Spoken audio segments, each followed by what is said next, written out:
Langit malam itu gelap gulita, hanya diterangi lampu jalan yang redup dan bulan sabit yang menggantung pucat di angkasa. Rian, seorang tukang ojek online berusia 28 tahun, duduk di atas motornya sambil memandangi layar ponsel. Sudah hampir pukul 1 dini hari, dan ia baru saja menyelesaikan order terakhirnya malam itu. Badannya lelah, kelopak matanya mulai berat. Tapi saat ia hendak mematikan aplikasi, satu notifikasi masuk. Order baru masuk. Jemput, jalan. Keramat Raya nomor 17. Rian mengerutkan kening. Lokasi itu tak asing baginya, tapi bukan karena sering dilewati. Justru sebaliknya, lokasi itu terkenal angker, dekat dengan kompleks pemakaman tua yang sudah lama ditinggalkan warga. Tak ada penerangan, tak ada rumah. Hanya deretan pohon besar dan pagar berkarat yang membentengi makam. Ia hampir saja menekan tombol tolak, tapi matanya terpaku pada tarif Rp75.000 untuk jarak hanya 3 km. Gila, ini kayak dapat bonus tengah malam, gumamnya. Godaan uang membuatnya ragu sejenak, lalu ia menekan tombol terima dengan perasaan campur aduk. Motor dinyalakan, dan Rian melaju ke arah lokasi penjemputan. Jalanan semakin sepi, hanya suara angin dan gesekan daun yang menemani. Semakin dekat, hawa di sekitarnya berubah dingin. Udara yang sebelumnya pengap kini seperti diselimuti kabut dingin tak kasat mata. Setibanya di depan jalan, Keramat Raya nomor 17, ia mendapati tempat itu lebih gelap dari yang ia bayangkan. Lampu jalan di sekitar area itu padam. Hanya ada satu gerbang besi berkarat yang terbuka setengah, dengan jalan setapak menuju ke dalam kegelapan. Rian berhenti di depan gerbang. Ia mengirim pesan lewat aplikasi, "Saya sudah sampai, Kak." Tapi tak ada balasan. Ia menunggu beberapa menit, mulai merasa tak enak. Jangan-jangan iseng nih, pikirnya. Baru saja ia hendak memutar balik, terdengar langkah pelan dari dalam kegelapan. Rian memicingkan mata, mencoba melihat lebih jelas. Dari dalam gerbang, muncul sesosok perempuan. Tingginya sedang, mengenakan jaket hitam panjang dan helm full face berwarna gelap yang menutupi seluruh wajahnya. Langkahnya lambat dan tak bersuara. Ia langsung berjalan ke arah Rian dan naik ke jok belakang tanpa sepatah kata pun. "Halo, Kak, kita ke arah mana ya?" tanya Rian, mencoba sopan. Perempuan itu tak menjawab, ia hanya mengangkat tangannya dan menunjuk ke arah layar ponsel Rian. Rian melihat alamat tujuan yang sudah terisi otomatis. Jalan Sunyi nomor 9. Ia mengerutkan kening. Nama jalan itu terdengar asing, tapi entah kenapa, membuat hatinya tidak tenang. Namun, karena sudah terlanjur menerima order, ia pun memutar gas dan mulai melaju. Sepanjang perjalanan, suasana terasa tak biasa. Jalan yang biasanya ramai menjadi sangat lengang, bahkan terlalu lengang. Tak ada mobil, tak ada orang, hanya suara mesin motor dan hembusan angin dingin yang menggelitik tengkuk. Rian mencoba bersikap tenang, tapi ada satu hal yang terus mengganggunya. Penumpang di belakang sama sekali tidak bergerak. Tak ikut goyang saat motor melewati lubang, tak bersandar, bahkan tak bergeser sedikit pun. Ia melirik ke spion. Si penumpang duduk tegak, kepala menunduk sedikit. Seperti patung. Ia menarik napas panjang, berusaha menghilangkan pikiran buruk. Mungkin dia emang tipe pendiam, bisiknya. Tapi dalam hati, ada kegelisahan yang makin menguat. Dan saat motor mereka mulai memasuki daerah yang ditunjukkan oleh GPS, Rian mulai sadar bahwa ia telah mengarah ke tempat yang tak pernah ia lewati sebelumnya. Daerah yang sangat sunyi, dan makin lama, terasa makin asing. Ban motor Rian menggilas dedaunan kering saat ia melaju ke arah yang ditunjukkan GPS. Jalanan makin sepi, dan lampu jalan tak lagi terlihat. Sekelilingnya hanya kebun-kebun tua dan bangunan kosong. Di layar ponsel, Titik biru terus bergerak, tapi jalannya makin tak masuk akal. Garis jalan di peta mengarah ke tengah area kosong tanpa nama. Rian menelan ludah. Ini tempat apa sih? Gumamnya pelan, mulai merasa ada yang tidak beres. Tapi si penumpang di belakangnya tetap diam membisu, tak bergerak, seolah bukan manusia. Ia memutuskan untuk mencoba mengajak bicara, sekadar mencairkan suasana. Kak, ini jalannya bener ya? Kok makin sepi ya? Tak ada jawaban. Bahkan tidak ada anggukan. Yang terdengar hanya deru mesin motor dan langkah-langkah angin yang entah dari mana asalnya. Tiba-tiba, sinyal ponsel Rian hilang. Peta di layar membeku, garis jalur berhenti. Ia mencoba membuka aplikasi lain, tapi semuanya menunjukkan tulisan yang sama, no signal. Waduh, bisiknya. Rian memperlambat laju motor, mencari titik cahaya atau petunjuk arah. Tapi yang ia temukan hanyalah sebuah gang kecil di sisi kanan jalan, dijaga pohon besar dengan akar menjuntai seperti tirai. Ini gangnya, gumam Rian tak yakin. Dan tiba-tiba, penumpang di belakangnya mengangkat tangan dan menunjuk lurus ke gang itu, gerakan pertama sejak ia naik ke motor.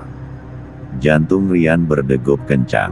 Tak tahu kenapa, gerakan itu terasa bukan milik manusia. Kaku, lambat, dingin. Rian menoleh setengah ke belakang. Kak, yakin lewat sini? Tanpa menjawab, si penumpang kembali menunjuk ke gang. Rian merasa seperti sedang dipaksa. Entah oleh siapa, entah kenapa.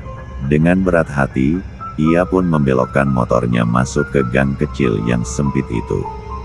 Daun-daun bergesekan di sisi kanan kiri. Lampu motor jadi satu-satunya penerang. Jalan kecil itu menurun, seperti menuju lembah gelap. Semakin dalam ia masuk, semakin gelap dan sunyi. Tak ada suara jangkrik, tak ada angin. Hanya suara detak jantungnya sendiri yang menggema di telinganya. Setelah beberapa menit yang terasa seperti selamanya, ia melihat sebuah rumah berdiri di ujung gang. Rumah tua, tinggi, dengan cat mengelupas dan jendela tertutup papan. Tapi anehnya, ada cahaya samar dari dalamnya. Seolah rumah itu masih dihuni. Rian menghentikan motornya beberapa meter di depan rumah. Kita udah sampai ya, Kak, katanya dengan suara gemetar. Si penumpang turun tanpa suara. Tapi gerakannya aneh. Seperti melayang ringan, bukan melangkah. Ia berjalan menuju pintu rumah tua itu dengan kepala masih tertunduk. Rian memperhatikan dengan napas tertahan. Sebelum masuk ke dalam, penumpang itu berhenti di depan pintu. Kemudian perlahan, ia melepas helm full face-nya. Dan Rian, dari jarak tak jauh, melihat sesuatu yang membuat darahnya berhenti mengalir. Leher si penumpang tidak punya kepala. Tubuh itu hanya menenteng helm kosong dengan dua tangan pucat, sementara dari lehernya yang bolong, mengalir kabut hitam yang menguap perlahan. Rian terpaku, mulutnya ingin berteriak, tapi tak ada suara keluar. Tangannya gemetar di atas stang motor. Sosok itu, entah makhluk apa, berdiri di depan pintu, lalu masuk ke dalam rumah yang kini perlahan menghilang dari pandangan, seperti ditelan kabut. Dan saat Rian menoleh ke layar ponselnya yang sempat mati, ia melihat notifikasi baru muncul. Perjalanan selesai. Beri penilaian untuk penumpang Anda. Tangannya gemetar saat membaca nama penumpangnya, tanpa nama.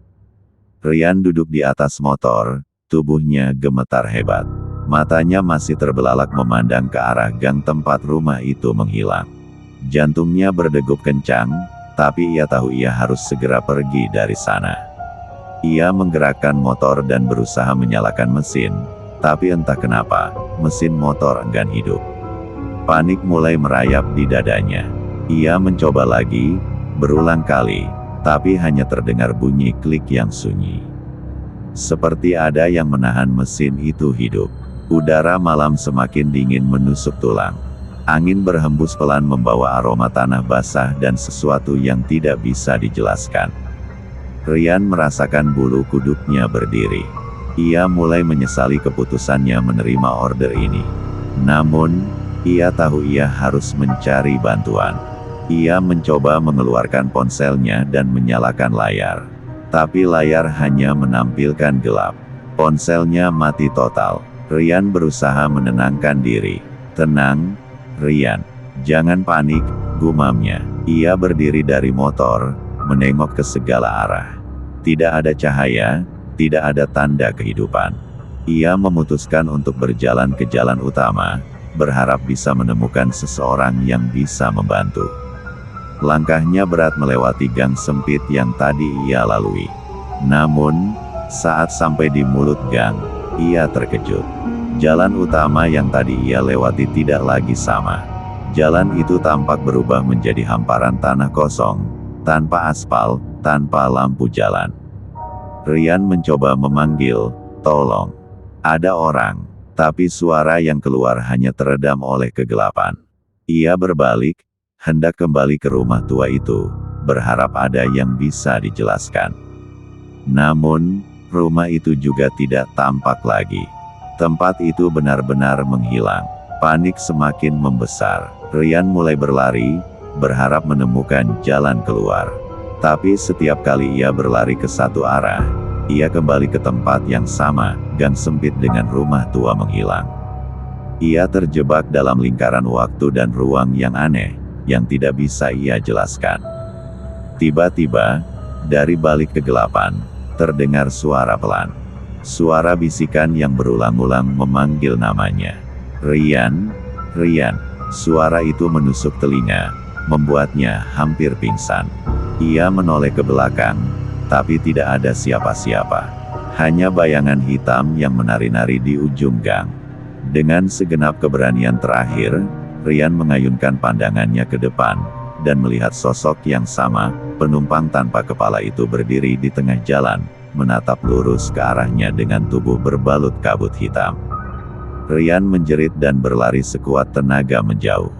Ia tidak peduli kemana arah kaki membawanya, yang penting keluar dari tempat itu. Setelah beberapa lama berlari tanpa henti, Ryan tiba-tiba merasakan tanah di bawah kakinya berubah menjadi aspal keras. Ia membuka mata lebar-lebar. Ia sudah kembali ke jalan utama, dengan lampu jalan yang menyala dan suara kendaraan yang melintas. Ponselnya juga kembali menyala, menampilkan layar berisi pesan aplikasi ojek online. Ryan terpaku, berusaha menangkap nafas. Ia tidak tahu apakah yang baru saja dialaminya mimpi atau kenyataan. Tapi satu hal yang pasti, rasa takut yang dalam masih menghantui dadanya. Sebelum Ryan sempat mematikan aplikasi, sebuah notifikasi baru masuk. Order baru masuk. Jemput, jalan, Keramat Raya nomor 17. Bab 4, kembali ke titik nol. Ryan menatap ponselnya dengan mata yang hampir tak percaya. Order baru dari alamat yang sama, jalan Keramat Raya No. 17. Jantungnya berdebar kencang, dada sesak. Ia ingin menolak, tapi tombol tolak seolah menjadi beku. Perlahan, ia menekan terima dengan tangan gemetar. Ini gila, kenapa terus-terusan order dari tempat itu? Pikirnya sambil menghidupkan motor, tapi suara mesin masih enggan menyala.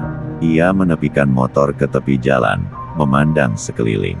Udara malam seperti semakin pekat dan berat, seperti penuh dengan aura tak kasat mata yang menyesakkan. Aneh, tetapi ia merasa ada yang mengawasinya. Bayangan gelap seolah menari di pinggir jalan, selalu muncul saat ia menoleh ke belakang. Lampu motor akhirnya menyala. Dengan napas tertahan, Ryan mulai melaju menuju jalan Keramat Raya. Saat tiba di gerbang besi yang terbuka setengah itu, ia berhenti. Kali ini, ia tidak melihat sosok perempuan berjaket hitam dengan helm full face. Tapi suara bisikan samar muncul dari dalam kegelapan. "Ryan, Ryan." Suara itu berulang-ulang, menggema hingga menusuk telinga. Ryan ingin menutup telinga, tapi seolah tangannya dikunci oleh kekuatan yang tak terlihat. Dari balik gerbang, muncul sosok yang tak biasa. Seorang pria dengan wajah yang samar-samar dan mata merah menyala, mengenakan pakaian lusuh dan baju kumal. Tubuhnya seperti setengah transparan. "Kenapa kau datang kembali, Ryan?" Suara itu berat dan dingin. Ryan membeku. Rasa takut membekukan seluruh tubuhnya. "Tolong, aku tidak ingin lagi ke tempat itu." Suaranya bergetar. Pria itu tersenyum sinis, lalu menghilang dalam asap hitam yang membumbung ke angkasa. Seketika, suasana berubah. Ryan merasakan dorongan kuat yang menghempaskannya mundur. Ia terjatuh ke tanah, dan saat ia bangun, ia sudah berada di jalan utama, tepat di depan warung kopi yang biasa ia kunjungi. Ponselnya menyala dengan normal, dan aplikasi ojek online menunjukkan order selesai. Ryan terpaku, bingung dan ketakutan. Ia sadar, ia tidak hanya terjebak dalam satu perjalanan biasa. Ada sesuatu yang ingin diperlihatkan dunia lain kepadanya. Dan yang paling mengerikan, ini baru permulaan. Sejak malam itu, Ryan tak bisa tidur dengan tenang. Setiap kali ia memejamkan mata, bayangan sosok tanpa kepala itu muncul dalam pikirannya. Desahan angin, bisikan namanya, dan kabut hitam yang terus membayanginya di mana-mana. Keesokan harinya, Ryan memutuskan untuk mengunjungi sebuah tukang reparasi motor di dekat rumahnya. Motor yang bermasalah sejak kejadian aneh itu butuh diperiksa. "Susah dinyalakan, ya?" Tukang reparasi bertanya. "Ya, mungkin ada yang aneh," jawab Ryan pelan. Saat menunggu motor diperbaiki, Ryan berjalan ke kamar kecil yang ada di sudut bengkel. Di sana, ia melihat cermin tua yang retak di dinding.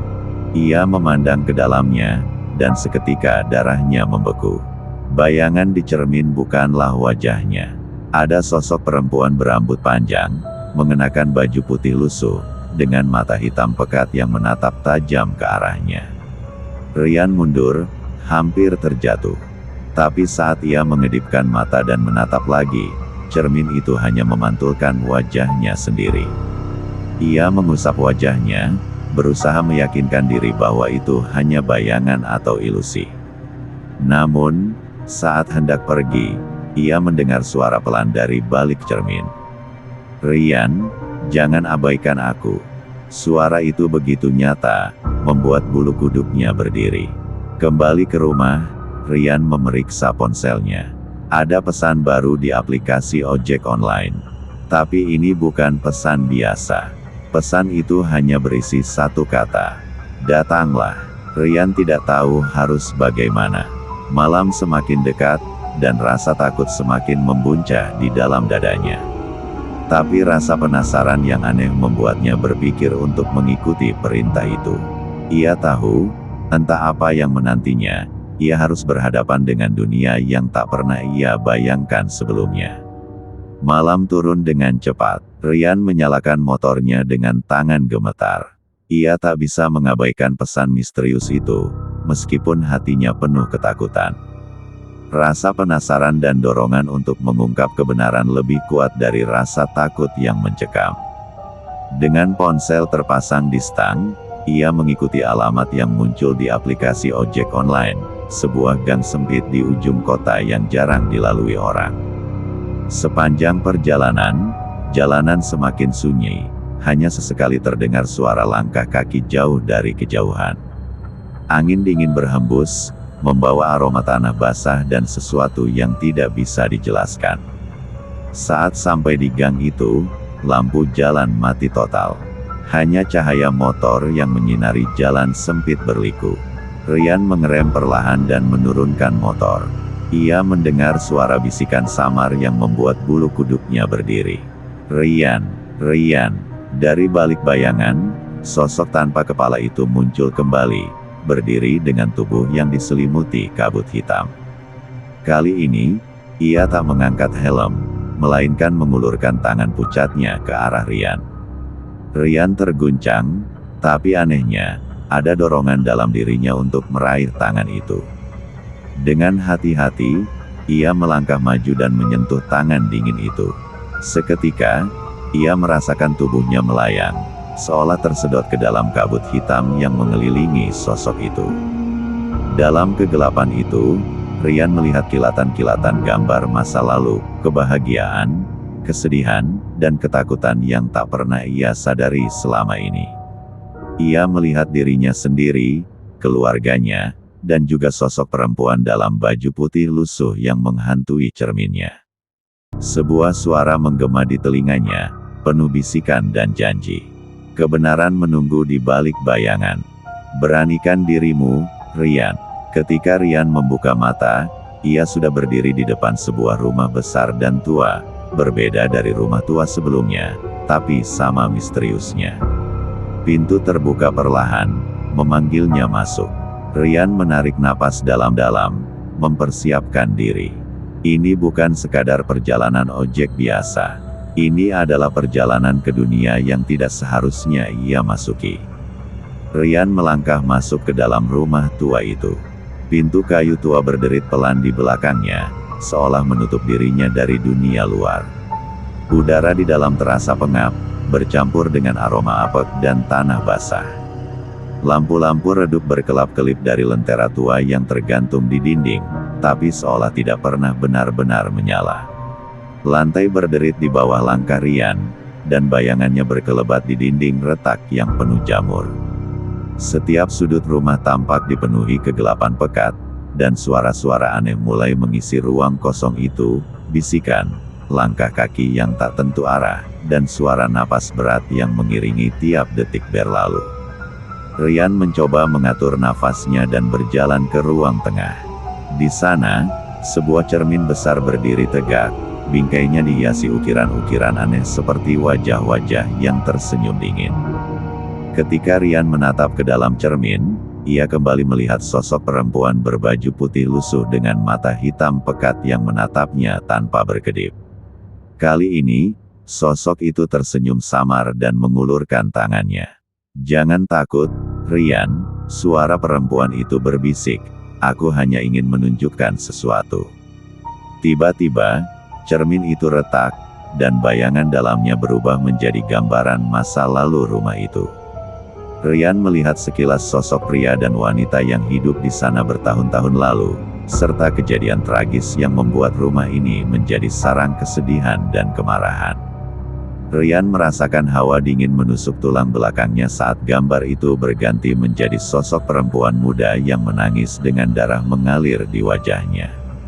Suara tangisan itu memenuhi ruangan, membuat seluruh tubuh Rian gemetar. "Aku terjebak di sini, dan aku butuh bantuanmu," bisik suara itu. Seketika, seluruh ruangan menjadi gelap gulita. Rian terhuyung mundur, meraba dinding, berusaha mencari jalan keluar. Tapi seolah rumah itu bernafas, dinding-dinding mulai bergetar dan suara-suara mengerikan semakin keras. Rian berteriak, tapi suaranya tenggelam dalam kegelapan yang menyelimuti. Kegelapan yang pekat menyelimuti ruangan, membuat Rian hampir kehilangan kesadaran. Ia terhimpit di antara bayangan masa lalu dan realita yang mencekam. Namun, di tengah kepanikan itu, sebuah cahaya lembut muncul di sudut ruangan, perlahan menerangi ruang yang tadinya gelap gulita. Cahaya itu berasal dari sosok perempuan berbaju putih lusuh yang selama ini menghantui Rian. Kali ini, wajahnya tampak lebih manusiawi, tidak lagi menyeramkan, tetapi penuh kesedihan dan harapan. "Aku bukan untuk menakutimu, Rian," ucapnya lirih. "Aku terperangkap di sini karena kemarahan dan dendam yang tidak terbalaskan. Aku butuh bantuanmu untuk bebas." Rian mengangkat tangan gemetar, mencoba menyentuh sosok itu.